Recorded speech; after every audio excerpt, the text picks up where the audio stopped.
Bismillahirrahmanirrahim. Assalamualaikum warahmatullahi wabarakatuh. Saya Ahmad Madani Ali Wafi, nomor NIM 202101020068. Saya perwakilan dari kelompok 3 akan menjelaskan tentang pengertian asbabun nuzul. Secara etimologi, kata asbab adalah bentuk plural dari kata sabab, yang berarti sesuatu yang mengakibatkan pada suatu lain, atau dalam bahasa Arabnya kullu syai'in yutafassalu bihi ila ghairihi. Sedangkan kata nuzul berarti menempati atau hulul. Selain itu, kata nuzul berarti turun, seperti kata turun dalam kalimat nazala min fauqi ila asfal. Secara terminologi, menurut Muhammad Abdul Azim Az-Zarqani dalam kitabnya Manahil Al-Irfan, asbabun nuzul merupakan suatu ayat yang diturunkan dengan berkenaan suatu kejadian atau peristiwa sebagai keterangan hukum pada hari kejadian. Adapun menurut para ulama, asbabun nuzul didefinisikan: 1. Mana al-Quran. Asbabun nuzul adalah peristiwa-peristiwa yang menyebabkan turunnya Al-Quran berkenaan dengannya waktu peristiwa terjadi, baik berupa satu kejadian atau berupa pertanyaan. 2. Al-Waqidi. Asbabun nuzul adalah peristiwa sebelum turunnya ayat, walaupun sebelumnya itu masanya jauh, seperti adanya peristiwa gajah dengan surat Al-Fil. 3. Subhi sholih. Asbabun nuzul adalah sesuatu yang terjadi sebab turunnya satu atau beberapa ayat Al-Quran, terkadang menyiratkan peristiwa itu. 4. Az-Zarqani.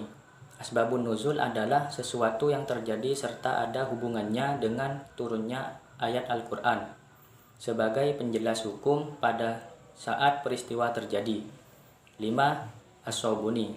Asbabun nuzul adalah peristiwa atau kejadian yang menyebabkan turunnya satu atau beberapa ayat mulia yang diajukan kepada Nabi atau kejadian yang berkaitan dengan urusan agama. Sekian dari saya. Wassalamualaikum warahmatullahi wabarakatuh. Assalamualaikum warahmatullahi wabarakatuh. Nama saya Qurrata Ayun dengan NIM 2041001020008. Dari kelompok 3 akan mempresentasikan tentang macam-macam asbabun nuzul. Secara garis besar, asbabun nuzul itu dibagi menjadi dua. Yang pertama dalam bentuk peristiwa, yang kedua dalam bentuk pertanyaan. Adapun dalam bentuk peristiwa itu ada 3 bagian. Yang pertama, peristiwa berupa pertengkaran seperti perselisihan yang berkecamuk antara segolongan dari suku Aus dan dari segolongan suku Khazraj. Peristiwa ini timbul dari inti-inti yang ditiupkan orang-orang Yahudi sehingga mereka berteriak-teriak, "Senjata, senjata!" Peristiwa ini menyebabkan turunnya beberapa ayat surah Ali Imran melalui firman Allah Subhanahu wa taala. Yang kedua, peristiwa berupa kesalahan yang serius, seperti peristiwa seorang yang mengimami sholat sedang dalam keadaan mabuk sehingga bersalah dalam membacakan surat Al-Kafirun. Dari peristiwa tersebut maka menyebabkan turunnya ayat Ya ayyuhalladzina amanu la taqrabus sholata wa antum sukara hatta ta'lamun. Yang ketiga, peristiwa itu berupa cita-cita dan keinginan, seperti persesuaian ketentuan Umar bin Khattab dan dengan ketentuan ayat Al-Quran. Dalam sejarah ada beberapa harapan Umar dan yang dikemukakan oleh Nabi Muhammad SAW. Kemudian turun ayat yang dikandungnya sesuai dengan harapan-harapan Umar bin Khattab tersebut. Sebagian ulama telah menulisnya secara khusus. Sebagai contoh, Imam Al-Bukhari dan lainnya meriwayatkan dari Anas radhiyallahu anhu bahwa Umar berkata, "Aku sepakat dengan Tuhanku dalam 3 hal. Aku katakan kepada Rasul, bagaimana kalau kita jadikan makam Ibrahim sebagai tempat sholat? Maka turunlah ayat surat Al-Baqarah ayat 125. Wattakhidu mim maqami Ibrahim musalla." Adapun asbabun nuzul dalam bentuk pertanyaan, yaitu ada 3 macam. Yang pertama, pertanyaan yang berhubungan dengan suatu yang telah lalu, seperti pertanyaan tentang Zulkarnain, maka turunlah ayat 82 surat Al-Kahfi. Wa yas'alunaka an dzilqarnain qul sa'atlu 'alaikum minhu dzikra. Yang kedua, pertanyaan yang berhubungan dengan suatu yang sedang berlangsung pada waktu itu, seperti ayat 85 dalam surat Al-Isra. Wa yas'alunaka 'anir ruh qulir ruhu min amri rabbi wa ma utitum minal ilmi illa qalila.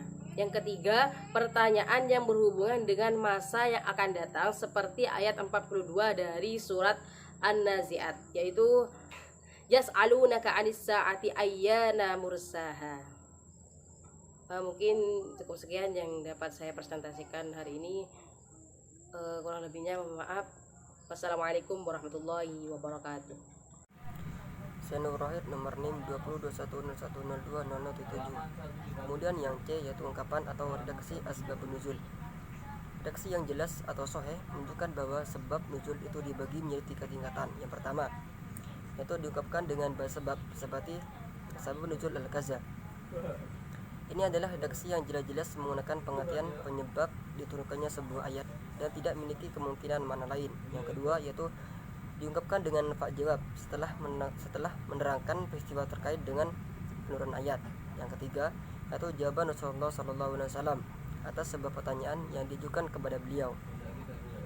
Jawaban ini tidak diungkapkan dengan penggunaan redaksi sebab atau fa jawab, tapi dengan dipahami dari redaksi atau pertanyaan dan berdasarkan ayat yang diturunkan.